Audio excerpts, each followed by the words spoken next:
can't remember where. If you don't have a membership. So it's 40. Okay. Hello, welcome back to another hour of Truth Radio. Today we're going to have a guest who shouldn't be a stranger to you. We had him on once before, Emmanuel Shahaf. Now, Emmanuel Shahaf, as you all may remember, he was a former employee of the Mossad, the Israeli intelligence agency, and so today he's going to talk to us about the war, what's his feeling on it, how the Israeli public feels about it, and of course, what we're going to talk about is a solution. A new idea, well, not such a new idea, but it's becoming more and more prevalent where people are saying, well, separation may not be the best, that the opposite, despite the wars, that the opposite may be the best, which is integration or a union between Palestinians and Israelis. So, Mr. Shahab, thank you again for joining us on Truth Radio. Good to be with you. So, first of all, because as I said last time you were on, a lot of my listeners they were really upset because they felt you were really an interesting character. You are a former member of the Mossad. They felt that I should have given you a little bit more time to talk about yourself and to get your opinion. So I take criticism really well. So I'm gonna do that first. So tell us a little bit about you, your history. What did you do with the Mossad? When did you start and when did you retire? Okay. As I said, it's great to be here with you guys. I immigrated to Israel when I was 18 in 1972. I studied at the Technion Aeronautical Engineering. The Technion is like the equivalent of MIT in Israel. And then I served in the Air Force for 7 years as as an engineer and engineering officer. Then I went to the States to do an MBA at Rensselaer Polytechnic Institute. When I wanted to return to Israel, there was no work for me because Israel had just canceled the Lavi fighter jet project, which gave a lot of work to a lot of engineers. Now that was a copy on the F-16, just to as a No, it side wasn't a note. copy. It was not a copy. It was a development in a way, but it was too close. It was too close to have a real reason for existing. So it was canceled in the end. You mean the Uh, cost would have been too the high? cost would have been for building, yeah. So at that time, I was hired by the Mossad, uh, and I served the Mossad for 14 years, mainly in what you would euphemistically call uh, diplo uh, diplomatic intelligence and diplomatic relations. And uh, What year did you join? in 1989, And how long were you with the Mossad? 14 years 14 until years. 2003 Okay. And you said early on you had immigrated to Israel. Where did you immigrate from? from Germany. Germany, west or Of course. east? From West. When I was born after I was born in '54, so that was still that there were still East and West Germany, but we moved to West Germany and we lived there. So maybe this is a good point to start. I mean, you immigrate to Israel. You were a citizen of Germany. I'm assuming you still are a citizen of Germany. Or maybe not. Did No, you I have to still give it am. up? I still Okay. am. So, what was the process of becoming an Israeli citizen? Was Oh, it it's very easy, simple. hard? The moment you can establish Jewish ancestry, it's a straightforward process. And due to my father's Jewish status as a Jew, he spent 9 years in German concentration camps. And that was all well documented. So it was easy for me to prove my Jewish ancestry and process the immigration, which is part of the law of return.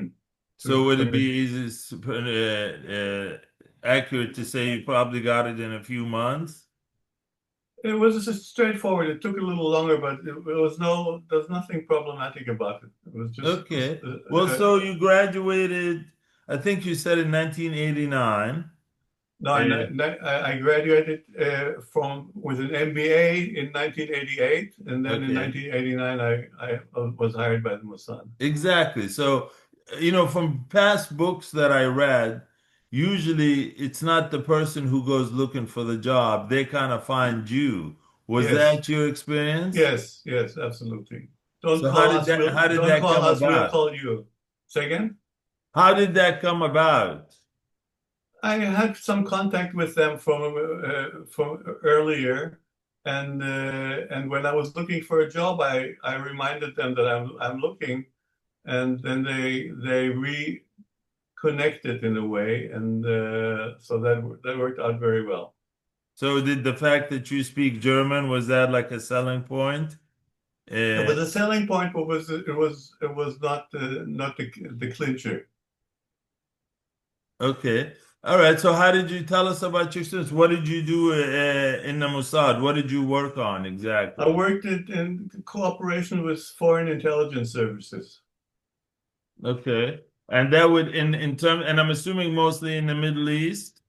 No, not actually mostly in Europe and later in Southeast Asia. So the last time you came on, you told us basically you were involved in roles where, let's say, where there's no state-to-state diplomatic relations. Yes, Usually there would be diplomatic, there would be when there is no diplomatic relations, the intelligence services kind of communicate in yes, place of that. they do that, right? But And did you ever have to do that with Middle Eastern countries? no, not with Middle Eastern countries. Okay. So, but No. let's say, for example, if someone wanted to speak to Saudi Arabia where you have no diplomatic relation, would it safe to say that you would use the Mossad to do that? Yes, yes, it's written into the aims of the organization to maintain relations with countries Israel doesn't have diplomatic relations with. So, okay, so you joined the Mossad, you left many years later, and then basically took a different route. I mean, you don't have the normal opinions that a normal Mossad agent would have. You basically became a critic of your own country, of Israel and its policies, and you started thinking, well, maybe that rather than separate, the way to go is to basically integrate with the Palestinians, something like South Africa did or the United States did when they give blacks equal rights. That was interesting. How did you come about that transition? Well, first of all, don't assume that Mossad people are going one way usually.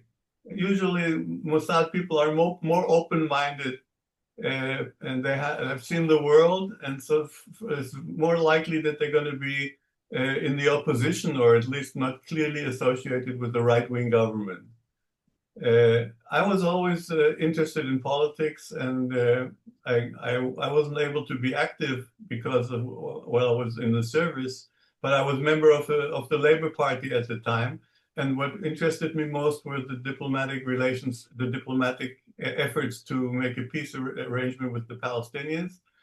And after I retired, I started to become much more active in the party and also trying to find an alternative solution because I realized by around 2010, I realized that the two-state solution wasn't going anywhere, and this is not going to be, we won't be able to implement it in any way. So I was looking for alternatives, and I came across one of my fellow party members who had this canton arrangement that I'm promoting now. Who is that? Aryeh Hess. He's an Okay. elderly gentleman who promoted federation arrangements with Jordan in the 70s. So he has had a record. And I was actually, he was sort of a right-wing member of the Labour Party. And I didn't really think he had anything to offer. But when I looked at his plan, I said, this is it. So, Let me ask you this. You said, you'd be surprised, Kamal, that people in the Mossad actually often have alternative points of view that may not be the same as the political class. Well, do people value your opinion? Like, are you in a position where you can actually share? Let's say, for example, if you were opposed to this war where Israel attacked Iran, would a Mossad agent be able to share, or a Mossad chief be able to tell the prime minister, I think this is a bad idea for X, Y, and Z? I mean, or the idea that you think the Iranian people are going to stand up against their government is wrong. For example, if you had that point of view, would a Mossad agent or a Mossad chief have the ability to share that opinion with the political Sure, establishment? as a professional, if he was asked in a professional environment, sure, he would base it on research that is available in the Mossad or in the intelligence community, and he would then give his opinion, whatever it may be, either in favor or not in favor. Although, because in politics, it's always, if you know what your boss thinks, if you know what the prime minister thinks, you make cage your words in certain ways and be not as outspoken as you would be if you wouldn't know what your boss thinks. Well, how So independent is the Mossad in Israel? Like in how what? relation How, in what do you mean? relations to, for example, the prime minister. As an example, maybe like here in the United States, we have, for example, the Federal Reserve Bank. Even Mhm. though it's technically the leader of the Federal Reserve Bank is appointed by the president, by law, they're given incredible independence where the president cannot control the head of the Federal Reserve. I mean, maybe that's a different example, but I'm trying to understand the relationship between the Mossad and the ruling establishment, the prime minister. No, the prime minister is technically and legally the boss of the Mossad. Okay, the Mossad is subservient to the prime minister's office, and to the prime minister is the only one in charge. So that's that having been said, the Mossad can give whatever opinion it would like to render, and whatever professional opinion needs to be put on the table. Well, do you Uh, have instances where a prime minister would feel that the Mossad chief is just, wayward, his opinions are inconsistent with mine, and would actually fire him because of that? There have been friction. There have been instances of friction between the prime minister and the head of the Mossad. In 2000, I don't remember I tell you, it was when was it was in the beginning of 2000, 2002. There were times that the prime minister was considering attacking Iran, and the Mossad was very much in opposition to that. And that opposition was not only was it voiced, but the Mossad was, I think, instrumental in getting a coalition of experts of the intelligence community to speak out against an attack on Iran at the time, and it didn't happen. Well, it was that the same prime minister we have now, No, I think Netanyahu? it was actually Ehud Barak at the time. Okay. Okay. And so maybe this is a good segue now. Israel now is in a war with Iran. They attacked Iran. According to U.S. media or the dissenters from the U.S., they're saying that the United States did this on behalf of Israel. This is not America's war. There was no danger from Iran. That's what people like Tucker Carlson, Candace Owens, and many voices that we never heard in America from the right. It used to be that whatever president is in power, his people in his party would usually carry the line or say the same thing, even if they disagree with it. But now we have something very unique happening in America, where even people from the same political party, there's a major split in the United States on the issue of Israel. It used to be we had nothing. And so now I think as of 2 weeks ago, America became officially, in terms of the population, not the government, officially a majority pro-Palestinian country. Mhm. So we don't know yet how that will play out in the coming years as elector as elected politicians run for office. I mean, in almost every election that we have now, one of the points that comes out regularly is that the candidate will say, "Hey, I don't accept money from APAC." I mean, Yeah. it's as if it's a Painted local money. issue. And so my point is it's changing a lot. Now, Oh yeah, having said exactly. that, do It really people in is. Israel know of this change? I think people in Israel are generally aware of it, but they don't make too much of it. They don't take it seriously enough. I think Because, because it hasn't affected us for the time being. Okay, we're not in a situation yet where we're asking for something and we didn't get it or something like that. So well, do they for go the ahead, time sorry. being, the U.S. are very, very supportive. The Trump administration is as supportive as can be to the present government of Israel, and whatever criticism is there in the background isn't doing anything. Well, Okay, all right, that part, no that one can deny that. No one can disagree with you on that point. But since now the overwhelming majority of those between 18 and 35, and maybe as high as 40 years old, have become solidly pro-Palestinian, I guess what I'm saying, does the the rule making or the policy making individuals in government, does that concern them where they say, look, one of these days these people are going to be in elective office in the United States, elected office, they may turn against Israel. Do people not consider that this may happen in the next 10 to 15 years? some certainly do, not enough, obviously. They're not, the politicians in Israel don't think longer than maybe half a period ahead of a governing period, maybe 2 years ahead, and nothing beyond that. So I think they're making light of it. They're probably thinking that, oh, we can turn it around if we have to. And I think they're in for a big surprise. I think the moment there will be elections, this will start to become. We'll feel it. So okay, so now the U.S. with Israel. Let's move into Iran a little bit. The U.S. with Israel have attacked Iran. It's been, I think, 14 or 15 days now, and in the United States, at least, this is a hugely unpopular war. Mm-hmm. I mean, where 80% of the population are opposed to it. And so if the Republicans or if Trump, if this doesn't go well for Donald Trump and it doesn't seem like it's going like he wanted to, this could seriously affect the Republican Party in the coming In the election, midterms, yeah. in the midterms. And so I want your opinion, first of all, you as a person who has alternative views than the majority of Israelis at this point.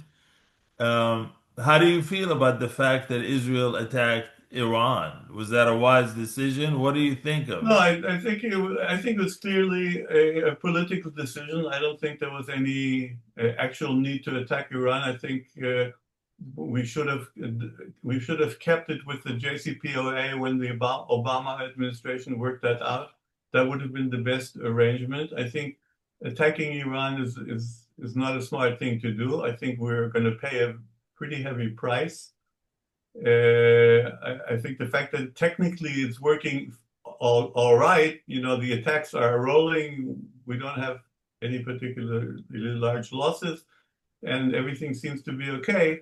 But you ask yourself how long this is going to go on, because there doesn't seem to be a clear picture what the end game is, if there is any. Okay. Well, we see it's these days it's kind of hard to know that the videos you see on YouTube or social media, whether they're real or fake or just AI created. Sometimes we all see um, videos of major destruction in Tel Aviv There is but no, it's there, not there is reported. no, that's not the case. There's Okay. no, you can't, in Israel, you can't do that. You can put fake movies on, but you can't hide bad destruction in Israel. Okay. There are too many Jews don't keep their mouth shut. Okay. So you're You, saying that destruction is not major. no, there's not, for until now, and just keep it that way. there's less destruction than in the 12-day war in the summer. And why do So you think that is? Did Israel prepare differently? because our air defenses are really very good, and except for I think 11 missiles, I think every missile was intercepted, and those that hit caused some some damage, okay, and not inconsequential damage, but not widespread destruction. Okay, and there weren't many of them. There's also news going around that this war is going to come down to who runs out of missiles first, whether Iran runs out of missiles or whether Israel runs out of interceptors. Do you Well, have a view on that? there is an issue of interceptor missiles, but everybody seems to think it will have enough as long as we need them. Okay, I think this is the first time a war has played out this way, where you have an attacking force with many missiles and a defending force with many missiles. Which is going to give first? I don't think this has played out anywhere anytime. So we'll see how that goes.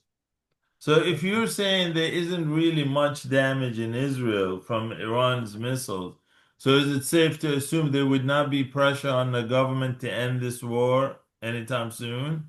Well, even if the damage is not as widespread as people are trying to make it, it does weigh in, okay? Because we're a small country, and so it starts to pile up, and people are if this keeps going, first of all, people are going to ask, hey, we're getting these fantastic messages of how our Air Force is doing great. So if it's doing so great, how come we're still getting these missiles every day? Every night. Okay, so people are going to feel a little weird about this, and while until now there is widespread support for the war, about above 70% of the What do you population. think that is?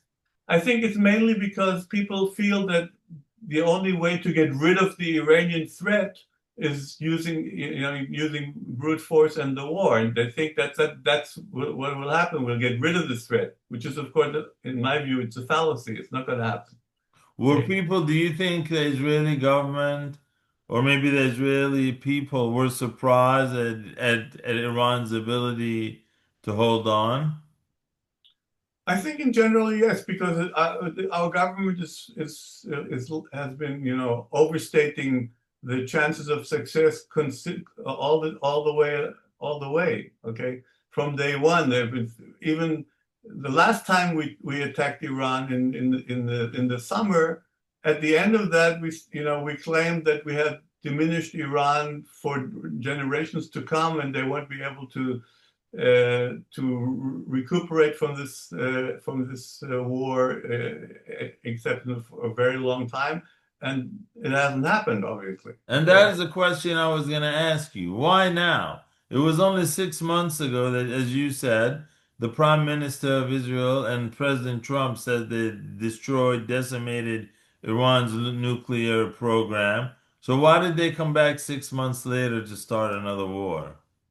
I think, sadly enough, it's a cynical political decision. I think it serves Netanyahu's purpose for extending the time he will remain in power before the elections. You think that's a real consideration? Yes, and also his legal problems. Okay, Well, I mean, you're saying that. Could it just be that only Emmanuel is the only one wise enough to see this and other Israelis aren't, if no, no, this is no, true? no. There's considerable amount of commentators and ex government people who subscribe to the view that it was a political decision. There may But have yet, been some but yet you said the majority of Israeli people support. support it. Yes, they support the war.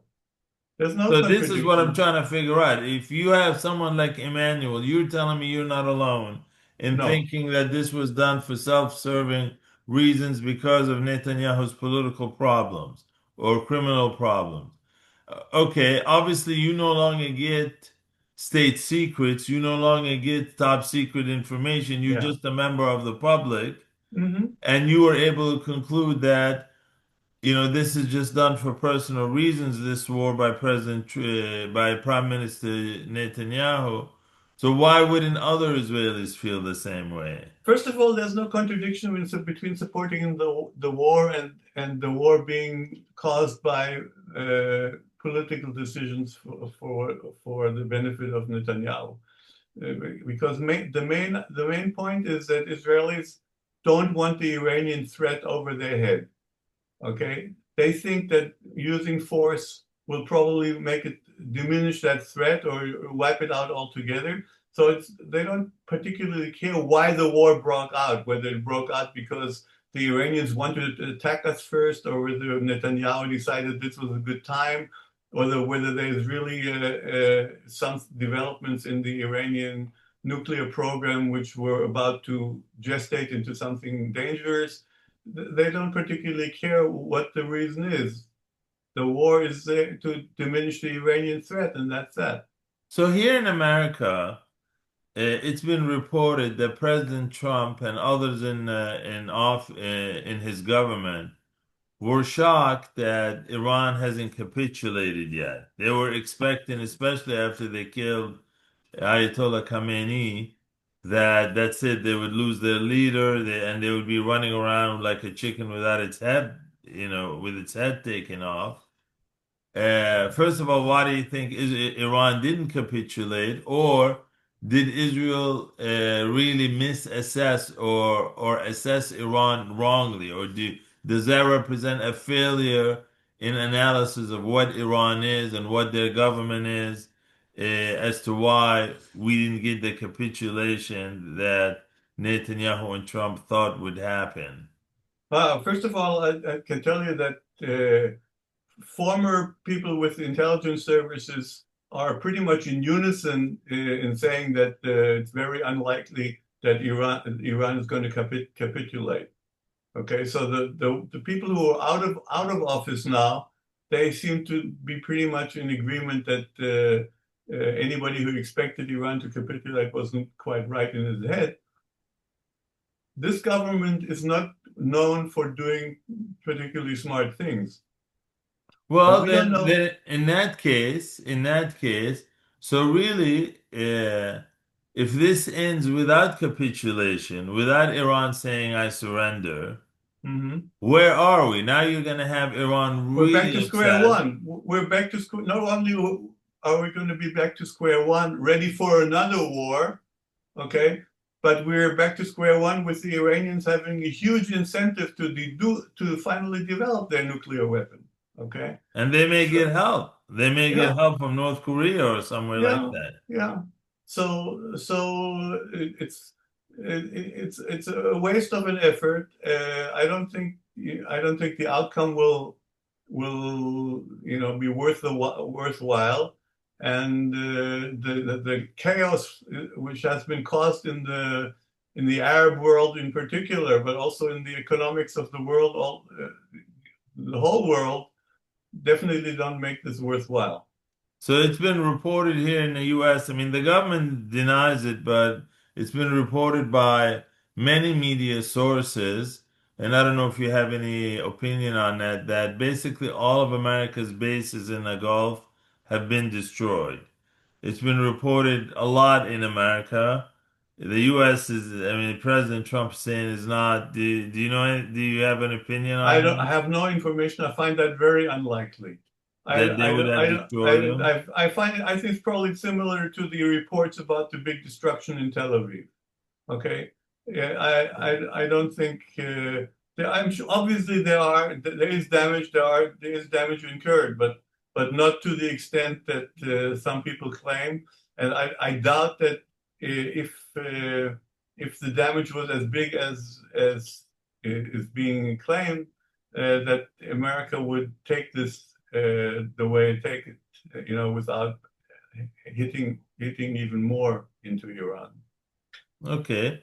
And so again, we were talking about if Iran doesn't surrender, I mean, where is Israel? It's either it keeps bombing it every other day, or like you said, they may actually now have an incentive of actually building a Yeah, nuclear bomb just to keep the wars away. yeah. Do I people think, think it? Are others besides you thinking that in Israel? of course, sure, certainly, there are quite a few people who are in the know more, more than I am. You don't have to be particularly educated or particularly a specialist in something to realize that, under this situation, there's an incentive for Iran to build a nuclear weapon. And they also, at the same time, you have to realize that a country of 90 million people, it's very unlikely that if they want to develop a nuclear device, that you will be able to prevent it. Okay, it's just very unlikely. Okay, so now we have, I mean, since Netanyahu has basically been in office, he's been from one war to the other, Mhm. one conflict into the other. It doesn't seem like That's a year. only lately. He had a record for 15 years of keeping things on under the lid and not lashing out and not using violence, except for a few instances. But only recently, since October 7th, he's been this has been a situation, ongoing war.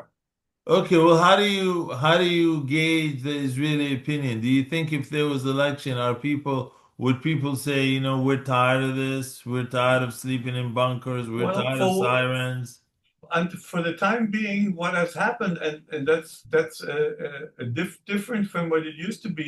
Usually, in a war situation, the biggest party, that being the Likud and Netanyahu, would gain. They would gain a seat or two. The patriotism. We're all in this together. Or this time, until now, it appears that there has been no change in the polls, no change for Likud, As and in bad or good? that's an indication that there's something's changing. Okay, Okay. uh, for me, of course, as being in the opposition, that's good if he's not getting more power. But I Uh, did see some polls, again, reported here in the US, that if there was elections tomorrow, then Netanyahu and his government would win. Have you seen anything like that? No, I think that's, first of all, the situation is not clear regarding the forming the coalition. Okay, there are a lot of unknowns in this election, especially also about the Arab parties, whether they're going to be able to be part of a coalition or not, who's going to run with whom. But it's clear that the coalition forces have less members of the Knesset than in the polls than they used to have in the last election. Okay, the polls usually penalize them by about 5 or 6 seats in the Knesset. Well, Okay, how does the so Israeli public feel about the fact that he made his coalition with once considered extreme parties like that of Ben Gvir and Smotrich? Are Israelis perfectly fine with that, or do you think they're saying, we I had think enough of this? I think it's been normalized. I don't think that everybody is perfectly fine with it, but they're willing to suffer. Okay, they don't find it objectionable to a degree where it would penalize the coalition in the elections. It's not that because of Ben Gvir has been behaving terribly and done terrible things, his poll numbers are going down. They're not. Okay, So, okay, and this is a good middle point to go to your other beliefs, the main reason you were called here today. Now, obviously, what you're about to describe to us, it's very different than what's happening on the ground now. I yes, mean, you're talking about the Palestinians and Israelis need to have basically a shared future. And yes. you talk about something called a federation. And for those who don't understand, a federation basically says that Palestine and Israel become one country. They may Hmm. have different setup like states, like in the US, you have New Jersey and New York, but they both together make up the United States of America. So certainly, you know, we've just had this war for 2 years. 70,000 plus Palestinians were killed. Approximately 2,000 Israelis were killed since October 7, mostly military. Um, People are angry on both sides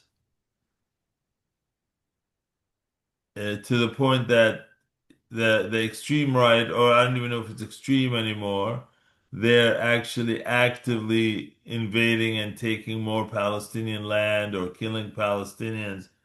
And so what you're about to talk about that says, hey, the answer, despite this hatred, despite this fighting, the answer is not about separating. That's not going to work. And actually, while I was doing research for this, I was actually not so shocked to learn that even back in the 1930s and the 1940s, both on the Palestinian side and the Jewish side at that time, there were forces, including the head of uh, what's the name of the main? Jabotinsky, you mean Jabotinsky? No, not Jabotinsky, the first president of the University of Israel. I can't remember the name of the university. Weizmann, Weizmann, What's the name of that university? The Hebrew University of Hebrew course. University. Yeah. One of them, I was reading something that was saying, this is not going to work if Oh yeah. where we take this, we have to be one country with them. We have to give these people equal rights. So there were forces back now going almost now 70, 80, 90 years who said, We saw it this is the coming. way. Yep. This is the way. And so, Mhm. and I'm gonna give me a second and I'll let you just explain it. And I always think when I hear this, I look at all the different approaches that Israelis and Palestinians have tried over the last 80 years that have failed miserably. And I think of the one thing that actually may have worked. The one thing, and it refers to those Palestinians that Israel refers to as Israeli Arabs, those who Yes. are inside Israel, who are citizens of the state of Mhm. Israel. It seems like the most coexistence is between Jews and them, and the Absolutely. most people who get along. I mean, it's not perfect by any stretch, No. but still, when you compare it with the relationship between Israel and the other Palestinians, like the West Bank and Gaza, where they don't have any rights, it is obviously a very clear, in your face, undeniable difference. Whereas Mhm. one you're living with, some of them even join the Israeli military, Mhm. and everyone else you're constantly in a state of war.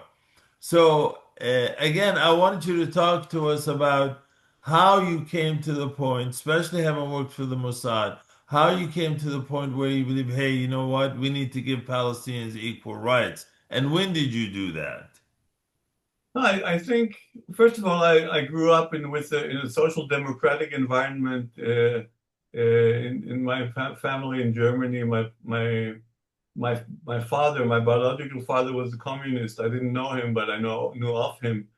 My mother is a clear social democrat, and equal rights was a big thing for me.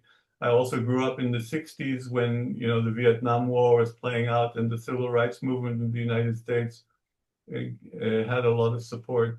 So I was going that direction anyway, and I realized that what we're doing here in Israel doesn't measure up. Okay, it doesn't measure up, and when I realized that the two-state solution cannot be implemented, I started to look for something else, and it's clear to me that whatever else, it has to be as close as it can be to equal rights. And Can't how do you can't. envision that happening? I mean, I'm assuming, like, I know even I share these views, obviously, that's why I had you on today.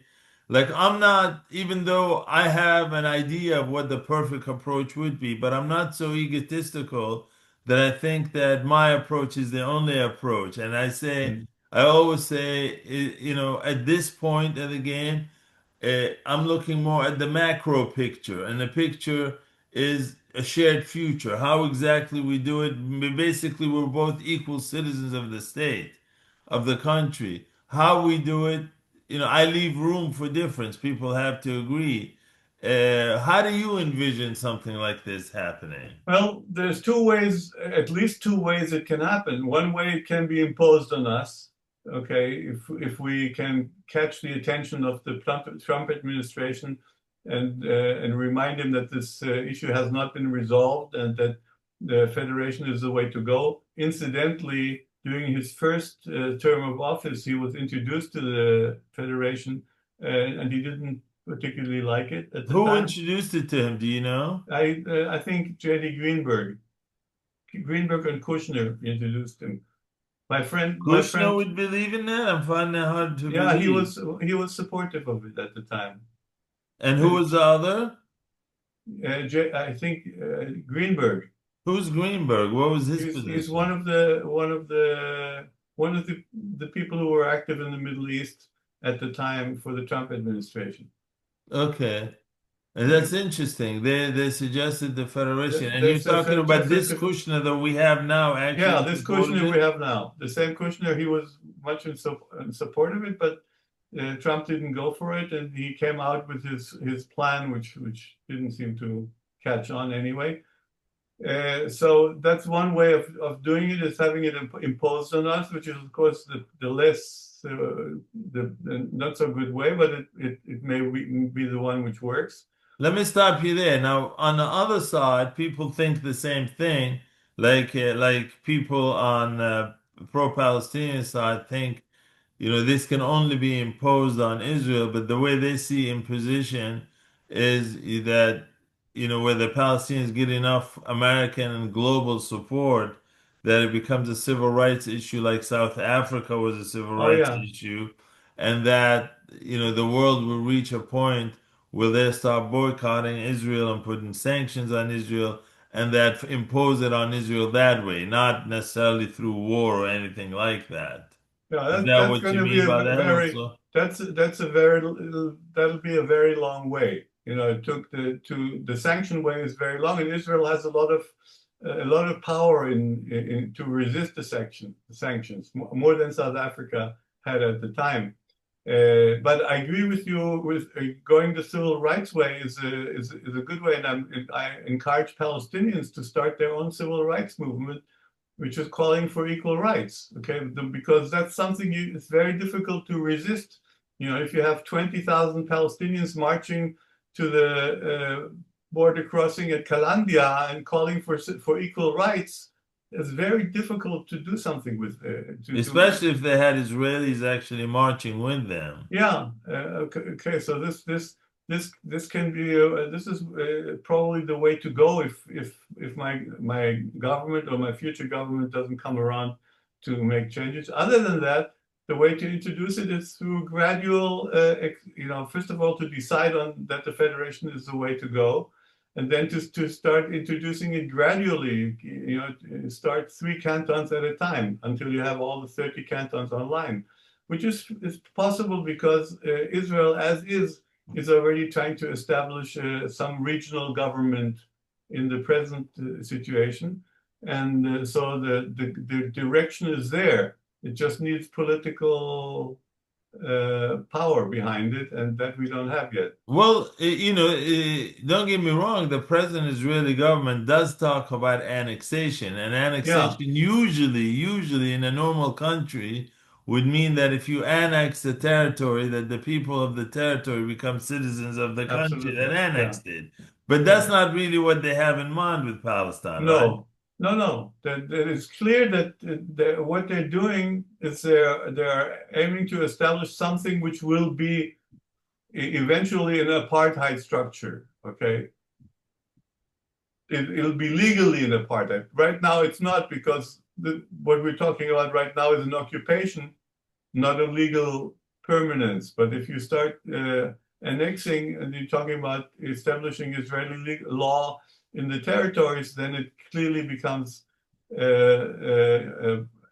apartheid, provided you don't give the Palestinians full citizenship. Are there any voices in the Israeli government or the Knesset who share these views about living with the Palestinians as equals? In the Knesset, yes, there are. First of all, the Arab parties, obviously, Do they? but Have they made that? Like, have they actually called for that? they call for it all the time. The Arab parties, for they don't. they're for political reasons, maybe they don't call it all the time, like I'm saying, but it's always there. It's always there. And I think it's more important than anything else. What about the Jewish The politicians? Is Jewish there parties, anyone?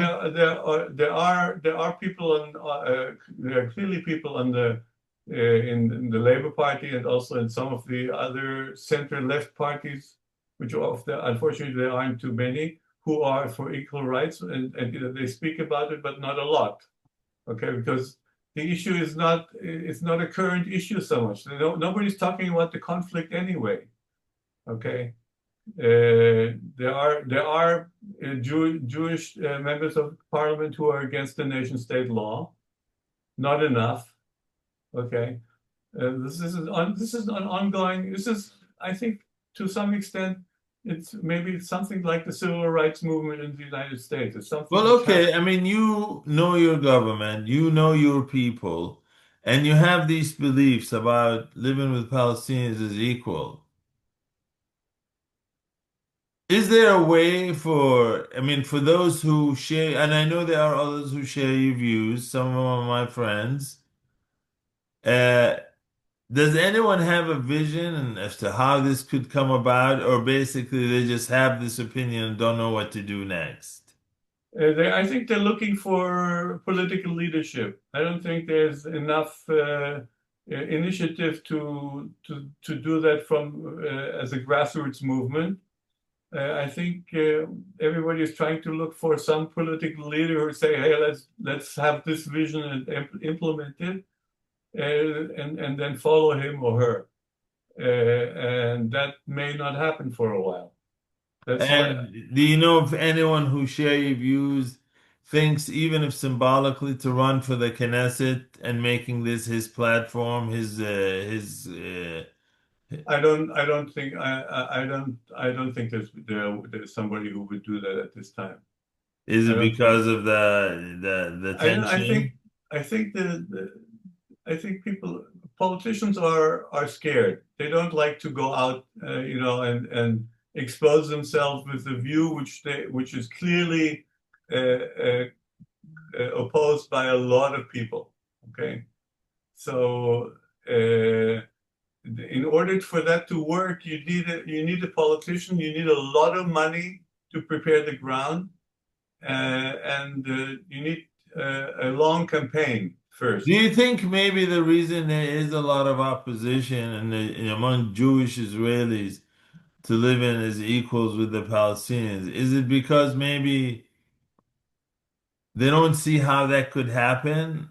Yeah, they don't see how that could happen, and they keep forgetting the fact that we're living with 20% Arab, 20% Arab minority under very good terms, basically. Like you said, it's And not they're perfect. Palestinians. Maybe that Yeah, if y'all called them by their actual names, Palestinians, you can connect them to the people in the West Bank and yeah. Gaza. Say, hey, these are not. People that get disconcerted when you tell them, "Hey, we're living already. We are living in a binational state already." Okay, what do you think is going to make such a difference if you have another 15% Palestinians joining those 20%? Okay, this is not going to change the world. So, but it's not easy. There's a lot of fear, a lot of fear. And It's I not guess hate, that it's would fear. also mean you have to share resources, and I, you're talking I about. think that's not so much the problem. The research, I don't think there's. I think the demographic issue is a scare, and the physical security. I don't think that sharing the resources is something that people are too And in concerned terms about. of demographics, and correct me if I'm wrong, I've actually been reading that in the last 2 or 3 years, or maybe let's just say the last 5 years, the projections that the Palestinian population would have much more kids than Israelis, that turned out actually not to be the case. And It's bull. The demography is sorry to use that word, is bullshit. There's no Palestinian threat and there's no Jewish threat. The numbers, the birth rates are almost identical to the second point after the decimal. Okay, if you count all the Palestinians, except for Gaza. Okay, as long as you leave Gaza out, you're unsafe grounds, and that's why the federation, the way I propose it, initially does not include Gaza. And well, so I know recently you were about a few months ago you were invited to Italy, where Yeah, there's those who support federation, Europeans who support federation, and most recently you were invited, I guess, is it Stockholm? There was in Brussels, to Brussels. Brussels, Yeah, where there was another meeting yeah. with like-minded people. Tell us about that. Tell us about who are these people that are spearheading this, and Okay. again, whether you think it will lead to anything. Okay, first of all, it's a group of it's called the JEF, the Young European Federalists. J is for jeune in French, so it's not, that's why it's J. And they're a group of about 10,000 members, which is not small, in 37 countries in Europe. And they are working for a federation in Europe. They want to change Europe from what it is now, basically a confederation, into a federal Europe. And So they they don't want also, it just to be a European Union. They want it its yeah, own country, basically. yes, they want to be a European federation. And they are also supportive of an Israeli-Palestinian federation. And they made that clear in Ventotene, on the island of Ventotene in Italy in September last year. And they started basically a process which is continuing to be supportive of a federation and spreading the word among the political echelon in Europe. So we're beginning to see European members of the European Parliament who are supportive of a Palestinian Israeli federation, realizing that a two-state solution is not possible anymore. So when you obviously, if a person who reaches the conclusions you have reached, traveled, you must have met a lot of Palestinians. I mean, I say this because you'd be surprised how many Palestinians and Jewish Israelis who've never interacted with each other in a Yeah. normal way haven't met Palestinians. And I know there are in the Federation movement like-minded Palestinians who agree with you. Do you have anything to fear with living with Palestinians as equals?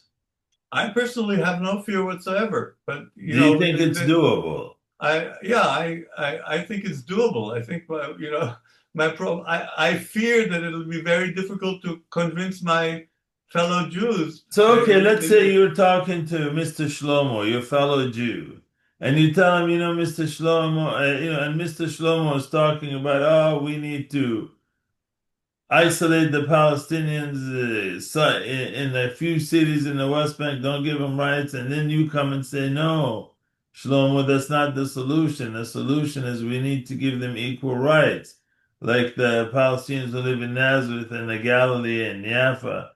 And then he tells you, Emmanuel, that is so naive. You don't know what you're talking about. These people would kill us if they had power. How do you respond to that and tell them, actually, no, that wouldn't happen?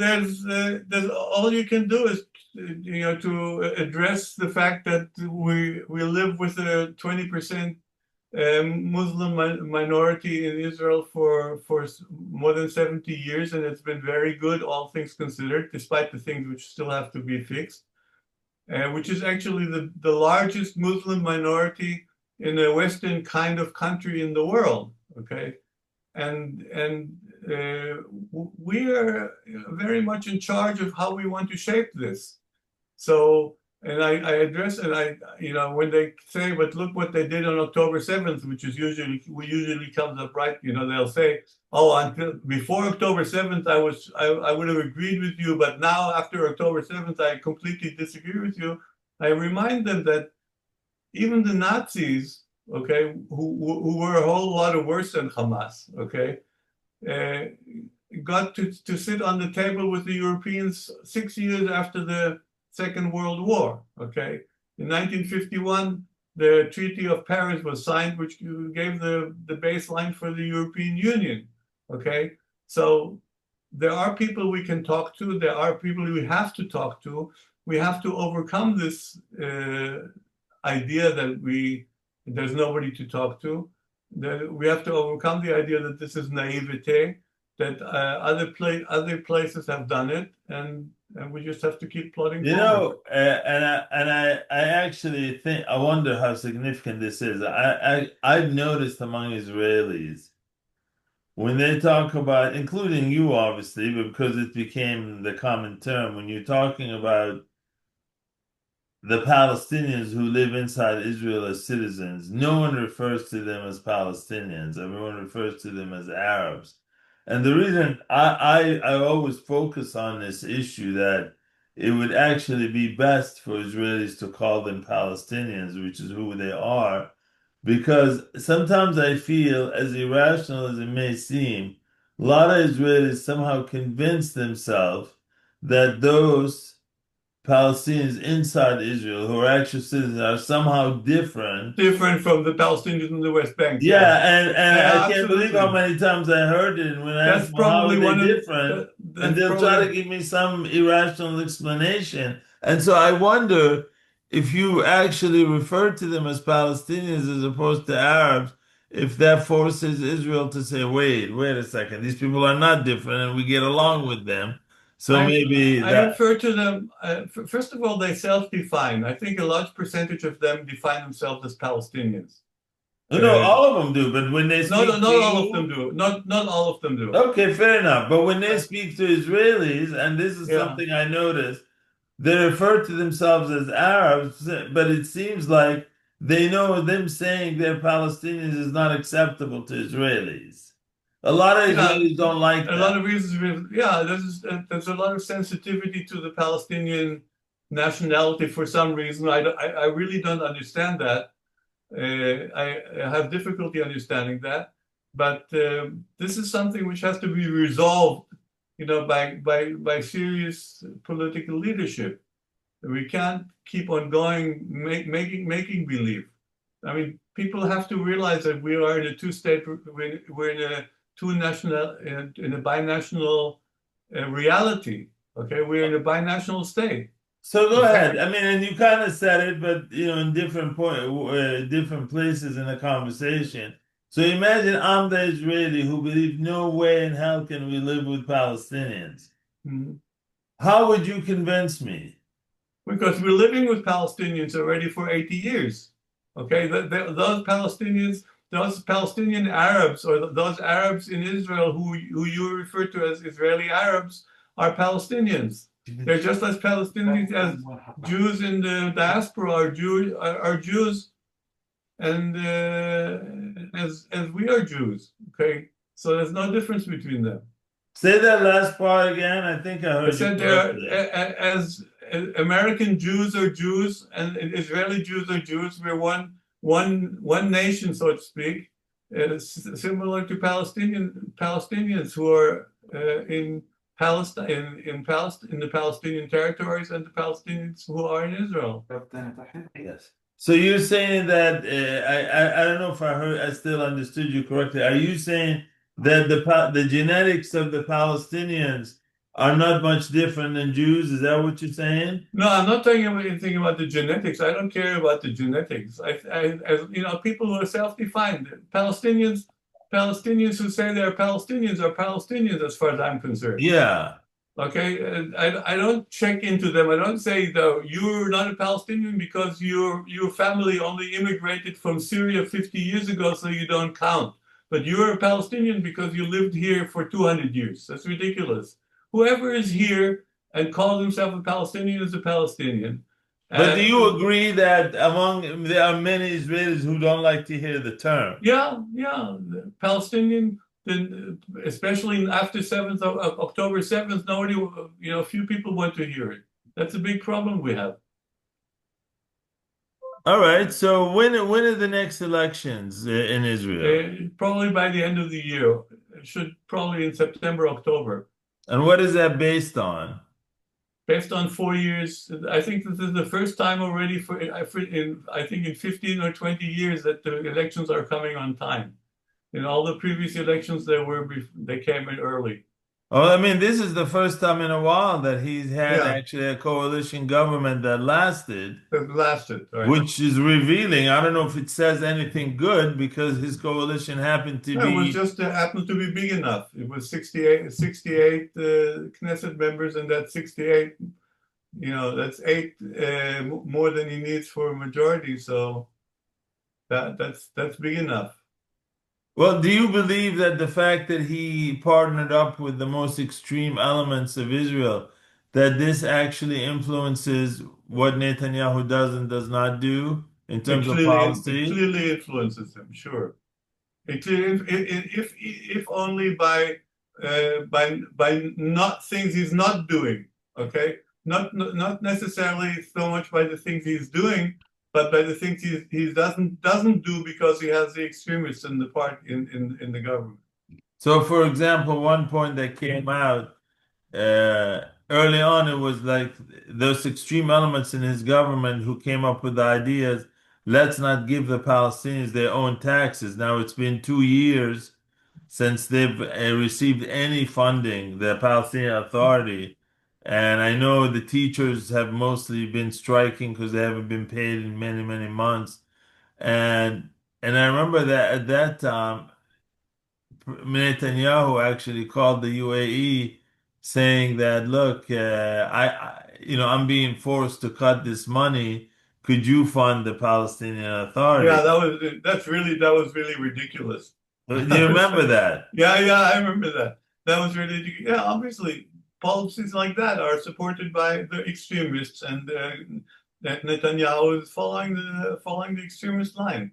So are Israelis also paying attention now? Again, depending on the algorithms of how searches happen, I'm constantly receiving news feeds of Israeli settlers attacking Palestinians, Yes, they burning their churches, their mosques. Do Israelis know this is happening? they know it, but they try to they're in denial. This is only Is it exceptional. that It's they're in not. denial or they don't care? Well, if you're in denial of something which clearly is happening and can easily be demonstrated that it is happening, then you don't care. You don't think it's that deep down inside they're really supportive of what the settlers are doing? Uh, not really. They're not really. They're willing to look the other way, thinking it's not a big deal. I mean, obviously the settlers in the videos that I've seen, they would go attack Palestinian homes and farms, and then if there's any pushback, the army would come and arrest the Palestinians, Yes, or oftentimes the army's sitting right there seeing the settlers. yeah. So It's like obviously this. there's a relationship between the government and these settlers and what they're doing. Absolutely, And that doesn't absolutely. bother anyone in Israel. That doesn't bother you. It bothers me terribly. It bothers me, and I participate in demonstrations and I help funding organizations which work against that. But what can you do if the government is part of it? Okay, we have to worry about being arrested now, demonstrating against the war.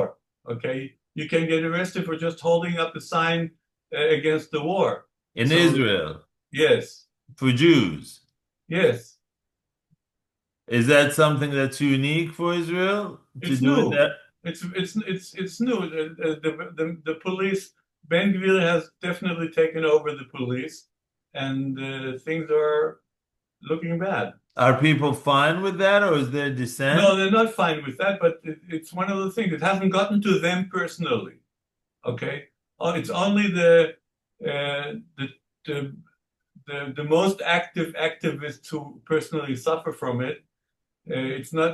It hasn't happened to many, to enough people to cause a real strong reaction. You know, many people, especially in America, who actually believe in the views that Palestinians and Israelis, or Palestinians and Jews more accurately, should live as equals.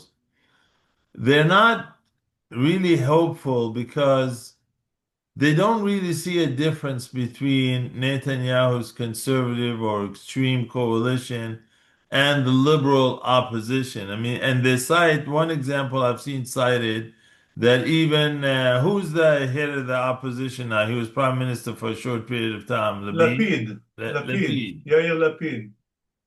Even he was saying he would be supportive Yeah, he's a of an right winger. expanding Israel. He's a right winger in disguise. You think so? Yeah. I don't know to what extent it's self-serving because he wants support from the right wing. That I don't know. But Are he's there voices now who are potential leaders in the future who may share different views than than the current government? That who, if yes, they were elected, we would see different policies. yes. Who are we talking about? Yair Golan, definitely, and probably more than anybody else, and Gadi Eisenkot. But let's start with Yael Golan. Who is he and what does he do? He's the head of the Labour Party. But Okay. Kamal, I think we have to keep that for another conversation because Okay, sounds good. I have to. Did we go over our time? Yes, we did. Okay, well, look, we will take this up. Thank you very much for Yeah, joining us today. And God willing, we'll see you much more often. Tell us about what's going on. I'll be Until happy to next join time, you. my friend. Thank you very much. Thank you. Bye. Take care. Bye. Take care.